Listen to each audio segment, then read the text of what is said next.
7 चक्र आहेत आपली. पाठीच्या कण्यापाशी स्टॅबिलिटी, पृथ्वी तत्वाशी जोडलेलं आहे. स्टॅबिलिटी पाहिजे, त्याला रूट चक्र असं म्हणतात. सो रूट चक्र आपल्या पैशाच्या आणि या सगळ्या गोष्टींच्या आयुष्यातल्या स्टॅबिलिटीशी निगडीत आहे. सो जेव्हा स्टेबल नसतो आपण गोष्टींमध्ये, तेव्हा तुम्हाला इम्बॅलन्स कळून जातो. म्हणजे तुमच्या दिसतो तो इम्बॅलन्स आहे हे.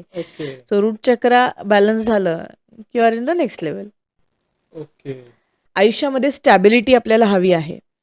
तर चक्र बॅलन्सिंग असतील तर प्रत्येक वेगवेगळ्या एरियामध्ये आपल्याला चांगलं मिळतं करायला किंवा अपग्रेडेशन होतं असं म्हणेन.